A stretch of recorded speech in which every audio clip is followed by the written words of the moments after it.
Langsung kan apa saya? Oke, pilih direct apa transit? Direct. Hah? Direct. Direct kan? Ya. Siapa yang harganya?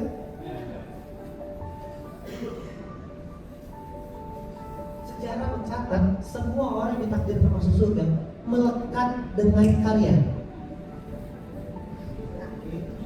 Sejarah mencatat semua orang yang ditakdirkan masuk surga melekat dengan karyanya kepada Allah.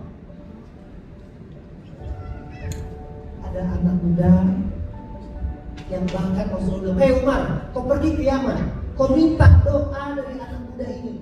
Siapa Rasulullah? Namanya Wis Al-Qarni. Pergilah Umar, bertanya kepada tokoh-tokoh itu, ada yang kenal dengan Wis Al-Qarni? Kenapa ya Rasulullah? Kan doanya mustajab. Minta doa kepada dia. Apa? Dan dia ternyata takdirkan masuk surga. Habis Quran. Kenapa demikian? Karena Wis Al-Qarni ketemu perannya di dunia ini. Apa itu?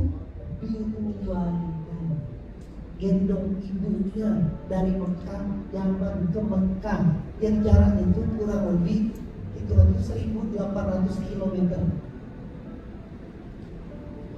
Dan itu amat tak mustahil sekali untuk zaman itu.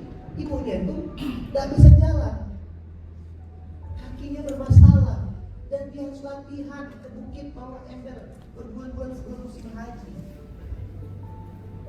Apakah dia mengeluh? Tidak, dia ketemu perannya di dunia, maka jadi takdirkan masuk surga. Dan kalau emak tidak ini, cepat lagi bapak.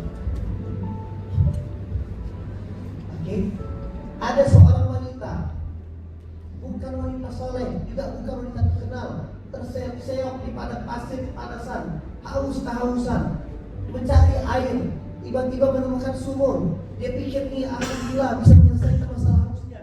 Dia tengok ternyata airnya sudah habis ke bawah. Dia turun ke bawah sampai ke dalam sana, minum baru berdahaga, dia hilang. Baru lagi bisa menyambung hidupnya. Ada sekali. Tiba-tiba dia lanjutkan lagi jalan kaki. Tiba-tiba dia lihat ada seekor anjing menjulurkan lidah. Tidak ada yang peduli, tidak ada satu manusia pun. Sambil berjalan dia berpikir, kalau aku tinggalkan anjing ini, meninggal ada anjing. Maka dia putuskan balik lagi lah, jalannya sudah cukup jauh. Gimana caranya aku angkat anjing ini? Berat? Adalah aku pulang lagi, aku masuk sumur, dibukakan sepatunya, dia ambil sepatu dari kulit itu, cedok, air yang tahan di bawah dengan kaki, satu tak beralaskan, melepuh karena kepanasan. Dan dikasih anjing itu minum, langit bergetar dan menghapuskan dosa si pelacur. Pelacur masih minum anjing aja. Lagi berkumpul Rasulullah dengan para sahabat. Bisa diceritakan yang bukan Nabi, yang orang-orang biasa saja. Nenek itu tuh masuk surga nanti. Siapa Rasulullah? Dia kan tidak bermajelis dengan kita. Lihat aja nanti. Sampailah hari yang meninggal ke nenek. Rasulullah datang, menyolatkan, menguburkan. Sampailah hari besoknya lagi. Pas lagi majelis, sahabat jalan tuh Rasulullah. Cukup pelataran Nabawi, banyak sampah. Rasulullah sebelum. Iya kan? Rasul mengatakan, kau ingat nenek yang aku datangi aku sholat? Dialah orang yang dalam diam-diam sebelum subuh menyapu pelataran Nabawi. Hanya dengan orang sapu dapat surga. Bang, jangan lupa disapu dan Nabawi.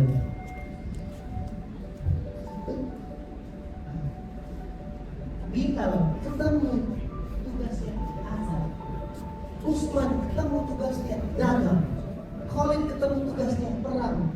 Lantas tugas kita apa? Allah tidak ciptakan bab wahyu hanya jadi pusat loker. Tutus. Allah tidak ciptakan bab riot hanya jadi pengusaha minuman. Allah tidak ciptakan dokter sewa hanya jadi dokter rumah sakit. Dan tugas di balik itu. Inilah perjalanan kita. Dan demi Allah, ketika tugas itu kita jalani, tugas itu kita lakukan, maka Allah akan bayar dengan yang namanya rezeki. Kayak tadi, saya pelamar di tempatnya Bang Wahyu. Bang Edi jurusan apa? Oh saya ngelamar jadi HRD. Gajinya, oke Pak, kalau Pak N dan ngelamar jadi HRD, ini gajinya 5 juta ya. Oke, siap. Maka hari pertama saya tanya Pak Wahyu, apa yang harus saya lakukan? Oh Pak N, tolong asesmen data karyawan saya, tolong bikin data laporan siapa yang rajin, siapa yang malas, dan siapa yang bisa berkompeten untuk melakukan program duluan. Oke, Pak yang ayo ditugaskan. Apalagi Pak tugas saya. Oke, nanti tolong bikinkan rekrutkan ke orang-orang saya. Saya butuh 5 orang mentor yang akan mengajarkan pembekalan untuk masuk ke lamaran pekerjaan di BUMN yang udah kerja sama. Oke Pak, kalau ini udah ada orang-orangnya. Saya tidak pernah tanya 5 juta saya. Karena saya kerjakan terus. Awal bulan depan dikasih kan 5 juta. Dikasih nggak?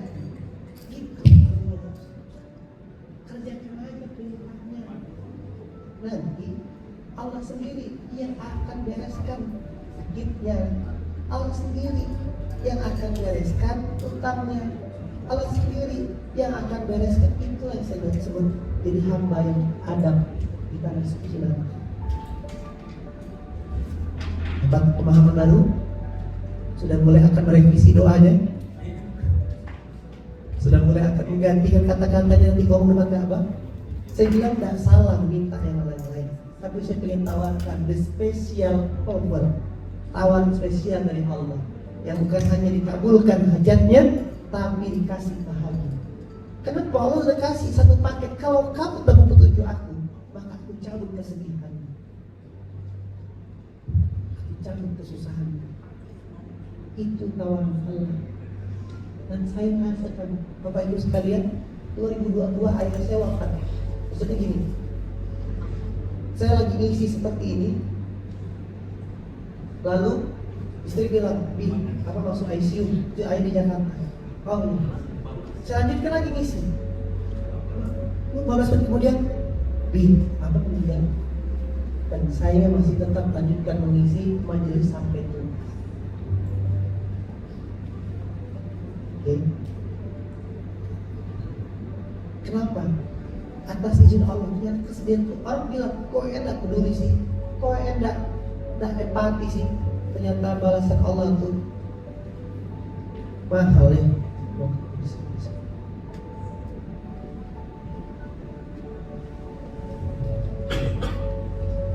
Balasan Allah itu mahal. Setahun waktu 2022 ayah meninggal, cuma adik, ipar, yang lain itu dapat mimpi semuanya dari adik. Saya satu-satunya orang yang tidak ada pemimpinya, yang tidak dapatkan perasaannya. Sampailah 2023, satu momen sebelum hari raya Idul Adha, kan harus ayah tuh hajian bersama saya sama istri. Buru wafat bulan Maret, hajian sementara bulan Juli. Sampai 2023 kawan-kawan, bagi saya itu adalah oke, memang sudah kejadian takdirnya. Lalu bagaimana menyikapi takdir ini, itu yang jauh lebih penting. Oke. Terus nama ayah kalau sudah meninggal, yang penting kan bagaimana saya jadi anak itu bisa berbakti sama ayah gitu. Akhirnya kawan-kawan, qadarullah, jenazahnya dimakamkan di masjid, tempat yang dia mengawal, tempat berdiri, tempat saya mengasuh sekarang masjid itu. Dan setiap hari dari 2022 tanggal 9 Maret sampai hari ini, setiap 5 waktu ayah itu dapat kiriman khataman Quran dari 500 santri. Oke. Jadi baca itu gini, sebelum kita baca doa ini, kita doakan khususan ayat ini mengalir pahalanya buat almarhum ayahanda Ishak Yakub bin Yakub Haji Masud dan Zainuddin bin Amiruddin bin Zainuddin bin Husain, ayahnya Bunda Mira. Didoakan. Sampailah 2023 waktu Idul Adha, mertua saya bilang, 2 hari yang lalu Umi mimpi papa cari oh ini Allah sekali. Ternyata diam-diam istri saya itu ngebadalin hajian almarhum. Sampailah malam hari penyembelihan, tiba-tiba saya mimpi, dan itu kental, detail banget mimpinya. Datang dalam mimpi dan bercerita dengan senyum, makasih banyak ya, bilang Mira udah menghajikan papa, ini baru selesai lempar jumroh, papa nggak bisa lama-lama nih ngobrol, cuma dikasih waktu terbatas buat ngobrol. Dan saya imani ayat Quran, wala taqulu liman yuqtalu fi sabilillah amwat bal ahya walakin la tashkurun. Janganlah kau mengatakan orang meninggal jangan Allah itu meninggal. Dia masih hidup, cuma beda tempat aja. Pesan Papa satu, jangan pasarkan anak dan istri mau jadi mereka. Biarlah dia menjadi dirinya selama itu tidak melanggar perintah Allah. Cukup temankan dia di sisi terbaik. Kan itu yang Bapak lakukan. Yang kedua, pastikan bahwa rezeki balik rumah yang halal, benar. Kan tahu, Bapak ini berkali-kali dapat banyak uang kiri kanan, tapi uangnya hanya pokok itu yang Bapak bawa balik rumah. Selebihnya Bapak tak mau balik. Karena nanti di kuburan ini akan merasakan ternyata rezeki halal itu sangat bermanfaat. Yang ketiga, sabar dalam hidup. Masya Allah, Papa belum merasakan pahala sabar dalam kubur ini luar biasa. Orang lain boleh menyakiti, tapi kalau disakiti jangan balas, sabar, nanti dibalas di kuburan banyak hadiahnya. Yang terakhir yang buat saya ini pada kesalahan kasih ya nak. Setiap kali Papa tuh mau diadili, Papa harus bertanggung jawab dengan semua apa yang pernah dilakukan di dunia. Seolah-olah sang eksekutornya itu tidak jadi dan langsung mundur. Beda dengan kiri kanan Bapak yang melihat kena siksa, kena hukum. Kenapa Pak? Karena setiap hari ada bacaan Quran yang ditransferkan oleh kalian ke Bapak sampai ke Bapak di kuburan. Itu yang membuat saya stop. Alhamdulillah, ayahku sudah bisa membuktikan nyaman dengan aku dan siapa. Maka itu yang saya sebut. Ada satu kaidah, semoga jadi penguat buat kita semuanya. Itu dikatakan saya, saudaraku, Tuhan yang menyuruh kita berjalan menuju surga adalah Tuhan yang sama menghadirkan ujian di tengah-tengahnya. Allah yang menyuruh kita ke surga adalah Allah juga yang menguji kita dengan datangkan orang minggu, datangkan kematian, datangkan keluarga penyakit. Berarti apa? Semuanya cuma permainan Allah. Yang buat kita gelisah karena kita tidak punya kunci jawabannya. Oke? Kalaulah ke Baitullah tidak punya kunci jawabannya, dan kemudian kita mencari kemana lagi? Maka itulah kenapa Rasulullah ketemu Allah, dia tidak curhat, dia tidak minta dunia. Apa proyeknya Allah? Ini sholat proyeknya kerjakan. Dan ternyata itulah jadi asbab Allah menjadi wasilah. Rasulullah punya mimpi untuk mengajak sebanyak-banyaknya umat untuk surganya Allah. Maka saya berharap mulai dari hari ini sampai nanti perjalanan pulang ke tanah air dan seterusnya, kita menjadi orang yang selalu mendapat petunjuk dari Allah. Coba kita lihat, para nabi itu tidak pernah minta jabatan, tidak pernah minta punya istri soleh gitu, atau rumah, atau sehat ya dari Nabi Ayub. Ada nggak kira-kira? Nabi-nabi itu mintanya ampunan. Nabi-nabi itu mintanya petunjuk. Rabbi habli hukman wa alhiqni bisolihin. Yang baca sama-sama doa Nabi Ibrahim. Rabbi habli hukman wa alhiqni bisolihin. Rabbi habli hukman wa alhiqni bisolihin. Ya Allah, berikanlah aku hikmah dalam perjalanan ke Baitullah ini, dan kumpulkanlah aku dengan orang-orang yang soleh. Amin. Nanti kita hafalkan, saya kirim ke grup ya. Itu doa. Jadi gini, kalau saya pribadi itu doa yang prioritas itu adalah doa yang sudah ada di Quran. Tapi doa itu sudah ke-approve sama Allah. Jadi kita Artinya boleh doa yang lain, tapi doa inti saya yang kau dilewatkan. Oke, kembali lagi. Rabbi habli hukman wa alhiqni bisolihin. Nah, insyaallah besok subuh, sholat subuh di bawah saya akan bahas tentang doa. Oke, kawan-kawan Allah, karena sudah asar sebagai penutup. Jadi nabi-nabi itu tidak minta jabatan, tidak minta urusannya pribadi. Dan saya mengatakan bukan tidak boleh ya. Saya mau nanya kawan-kawan, rugi dong. Udah ketemu sama Big Boss masih minta yang receh gitu loh. Ya Bang? Tapi nabi-nabi itu mintanya petunjuk, mintanya rahmat kasih sayang Allah, mintanya tuh ampunan. Akhirnya saya dalam sederhana berpikir, iya ya. Coba ikut saya. Sesuatu yang tidak diminta pasti dikasih Allah.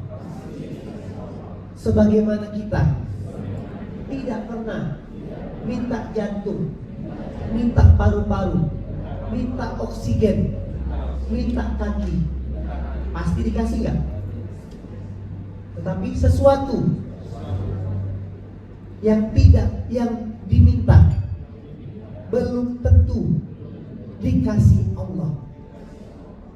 Fir'aun dapat petunjuk, jabatan jadi kasih, petunjuk, ampunan, kasih sayang Allah tidak. Kalau kita masih minta yang receh-receh, saya sekali lagi tidak mengatakan itu salah. Tapi kalau minta yang premium, yang receh lewat gitu ya. Kalau mintanya berlian, ada batu bara, ada berlian sama tambang berlian, disuruh pilih yang mana? Nih, cerdas deh. Minta yang premium nanti tidak itu. Intinya perjalanan kita ke Baitullah minta apa? Minta petunjuk. Kalau sudah dapat petunjuk, apa janji Allah? Dicabut kesedihan dan ketakutan dan kesedihan. Nah, apa petunjuknya? Nanti lewat ayat-ayat Quran yang didengarkan. Baik, tiba-tiba seperti apa nanti kita bahaskan. Sesi kedua nanti Bunda Mira akan bimbing ke sana. Dan itu semoga menjadi jawaban kawan-kawan untuk mudah dengan petunjuknya Allah. Demikian yang bisa disampaikan. Kita istirahat berjeda setengah jam, sholat asar dan coffee break. Lanjutkan jam 4. Tolong barang-barangnya dibawa keluar dulu karena ruangan mau di clear up. Karena ada sesi kita akan mendengarkan apa yang disampaikan. Terima kasih banyak. Assalamualaikum warahmatullahi wabarakatuh.